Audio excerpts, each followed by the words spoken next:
Hey guys, and welcome to today's video. I'm sorry it's up a day late, but at least it's like here. I hope you're having a great weekend, and today we're going to talk about love. Just before we begin, I'm just gonna say two things. One thing is, no, I'm not an expert. It's not like I've studied relationships, mental health, or anything. I don't know. But I've studied life for 23 years. I got my first boyfriend when I was 14, and I've been in a 5 years long relationship that ended last year. I'm not going to tell you guys that I'm an expert or that you should 100% listen to all the things that I say, but this video is from one heart to another, from one person to another, and I'm just going to try to see if I can help you and give you my advice the best that I possibly can.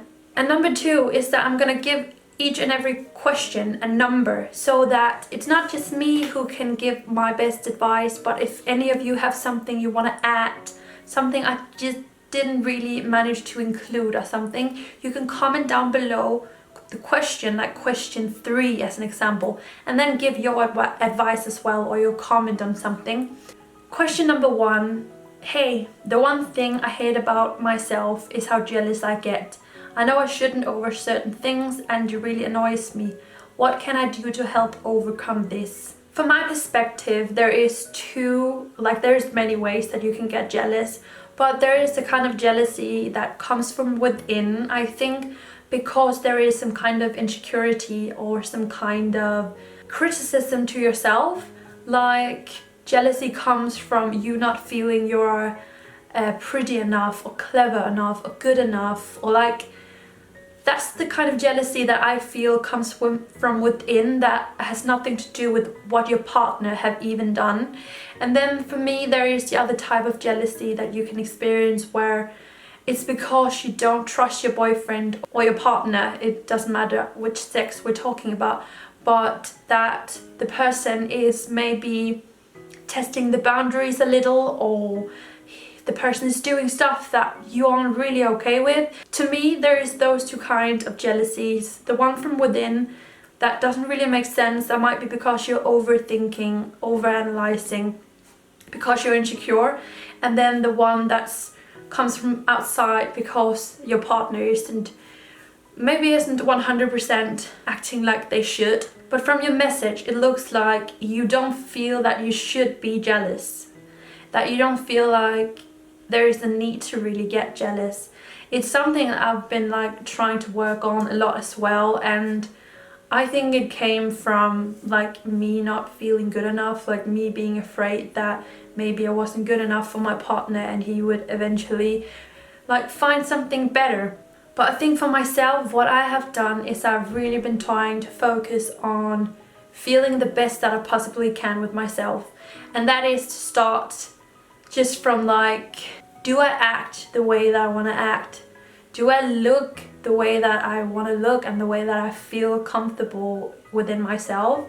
Go through, what is it about myself that makes me insecure that he might want to find someone else? I think it's really, really hard to say, but I have grown so much as a person throughout the last 3 years. I've really been trying to look into myself and to see what things that I could do better for myself and and make me a better person for the people that I know, the people that knows me. I've really been focused on being positive and happy and living in the moment, and not being so afraid of what might happen around the next corner. I think that's also it. You also have to learn how to let go and just be if he is cheating on me, that's what he's gonna do, and there's nothing to do about it. And the more happy and trustful I am, and showing him just love and being this lovely person that you can be, then the lower the chances are that he is going to be cheating on you. So I don't know if any of this makes sense, but if you feel the jealousy isn't really fair to your partner, then I think you should start to look into yourself and see what it is about yourself that you feel so insecure about that you get jealous, because it comes from within. If that's the case, it doesn't sound like it's anything that your boyfriend is doing wrong. And if any of you have something you'd like to add, please comment down below. Another question that might take a long time. Hey Elise, I have 2 questions. One, what is your opinion on sugar dating? Could you do it? To me, there's not really a big difference from that to prostitution. I am the type of girl who are, like when I'm out on a date, I love when the guy is showing interest and would be like, I can buy you a drink. Just like him showing the interest and the caring, but I don't like him actually paying for me. No, I couldn't sell love in that way. Like I feel like you're selling yourself, you're selling your love, your emotion. I could never do that. I wouldn't work as a person. It would be so hard for me. I don't really like the concept. I don't like prostitution as well. Some people believe that you should be free to do anything you want, and if you want to sell your body, that's what you should do.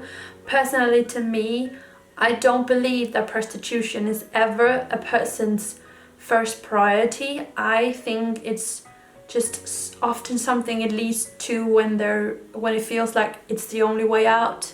If I believe that sugar dating and prostitution is pretty much the same thing, then I think like none of it is okay. And then we can say this is question number 3. What do you think about monogamy? Could you live in an open relationship? I know that some people are in open relationships and they're very happy with it. I just couldn't do that.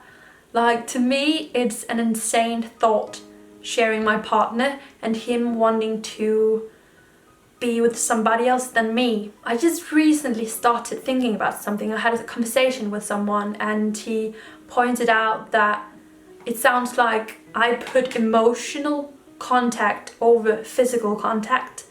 And I've never really thought about that before. I think it's interesting. I think you should think about it. I couldn't have a one-night stand, or I'm not the type that want to have one-night stands. Emotionally, I couldn't do it. My emotions are controlling me more than my physical needs. Like, even though I'm single now and I've been single for a year, I could never do the one where you go out clubbing, find just someone, bring him back home and have sex. I could just never do that. Emotionally, I would be a wreck. I wouldn't feel comfortable. I wouldn't feel like... it's not a comfortable thing to me. It's not something I could do. So I think it's interesting to like look at yourself and see what's actually more important for you. And I think for the people who are in an open relationship, there must be some more need of physical contact and your physical needs over your emotional needs, I think. I don't know, does this even make sense? Does it? Like, sometimes things make sense in your brain, but not when you like try to talk about it. But no, it's not something I could do. I believe that for some people it works, and that's fine, because some people have a really hard time staying in a monogamous relationship with just one partner because they are curious, and for them it's completely fine. For me, it just wouldn't work. Question number 4. How did you move on from your long-term relationship, and do you think it's okay to still think about old memories with that person? I cried so much when Daniel and I broke up last year.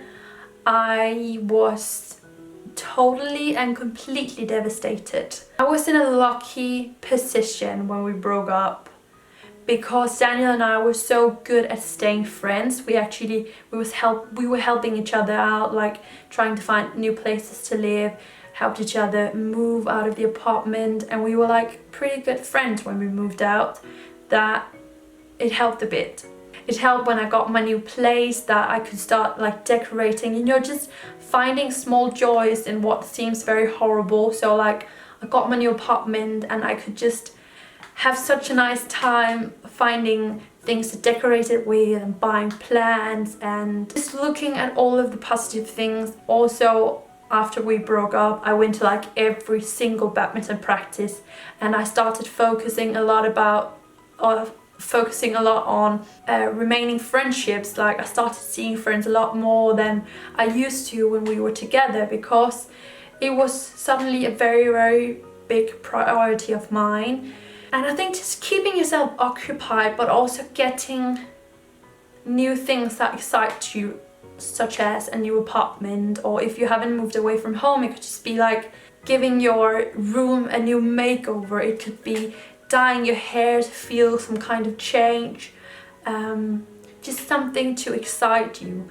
And then know that your life isn't over, and if this was your big and true love, then maybe you're gonna meet again later in life when things make sense and things match. And yeah, enjoy the time that you had. It was a beautiful time. I definitely still think about memories with me and Daniel, definitely, all the time, and I think that's amazing.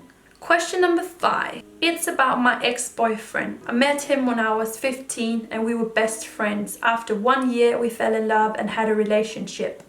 2.5 years later he broke up. He told me I was basic and boring and that I looked like a drug addicted hippie. Some months later I saw him again with his new girlfriend and they recognized me. They started pointing and laughing. He told everybody that I was a really bad girlfriend and that I cheated on him. What would you do if you were in my shoes? That's absolutely horrible. What a... Wow, I just want to say so many swear words. That's absolutely horrible. Like 2.5 years and then everything just turns like that. He sounds absolutely horrible. I don't even know what I would do if I was in your situation, because you know that you didn't do these things. You know that deep inside, you know that you loved him and that you would never have done anything to harm him. So him being like that doesn't really make sense. That's really, really weird behavior. I don't know what I would do. Like, if any of you watching this video have tried something similar or have some kind of advice, please comment down below on question 5. I don't know, I think I would just try to stay true to knowing that you're a good person and he's the bad person here, and then just trying to move on completely, because you can keep your memories, but the behavior that he is showing you right now is going to ruin all of your memories if you let it get too much attention, or if you think about it too much. I think this is gonna be the last question because this video is so long, so leave a thumbs up if you'd like for me to do a part 2. How do you know when breaking up is the right thing? I'm going through this with my partner of 3 years right now. We broke up but don't know if it was right or not. We love each other but are in different places in life, and it feels like sometimes one of us is holding the other back. I think this is very interesting because it sounds a lot like what Daniel and I went through. We loved each other a lot in the end as well. Maybe we become more friends than like lovers and girlfriend boyfriend in the end, but we did really love each other. But Daniel had his dreams, like he wanted to go to the military and he didn't really know what he wanted to do afterwards, maybe a career in the military, and I didn't know if I even wanted to stay in like Odense where I live now. Like, I think I was letting his dreams come first, that he knew that he wanted to go to the military, and like he had so many different plans back then, and I think I just stayed put to see like, okay, what would there be, like how much room would there be for like the things that I wanted to do. And I think a little bit holding each other back, that's like a natural, normal thing that you're gonna experience in a relationship throughout your entire life, like no matter what age you are.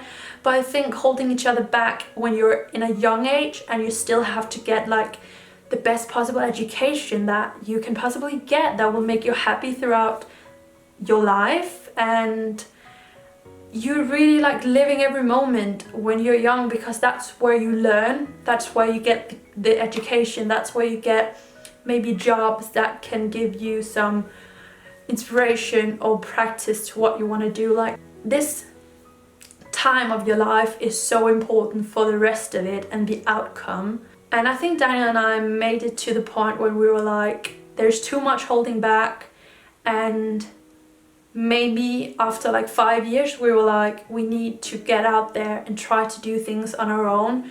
And it can be such a tough decision because it's a mix of you still loving this person, but you knowing that it will probably be healthy to try to breathe for yourself and to follow your dreams and be selfish for some time. Of course, I don't know exactly how your situation is like, but I think if you are very unsure about whether you should be together or not, maybe breaking up, taking a break apart, trying out the things that you wanted to try, then later on you can always get back together if things were right anyway. Like, maybe it's just a break that you need, you never know. I'm just rambling, I'm sorry. But if you have better advice, please comment down below. But I think I have to end this video here. I've been filming for 25 minutes and I know that people do not want to watch something that long. Comment sunflower down below if you watched till the end. Leave a thumbs up if you enjoyed it, subscribe if you aren't, and please give your love advice down below by writing question and the number and then your comment. So thank you so much for watching, guys. I hope my answers and my advice made sense and was just in one way or another just a bit helpful. I don't know, I feel like I just ramble. Thank you for watching and I'll see you next week, guys, and leave that thumbs up. Maybe I should do a part 2. We'll see. See you again next week. Bye.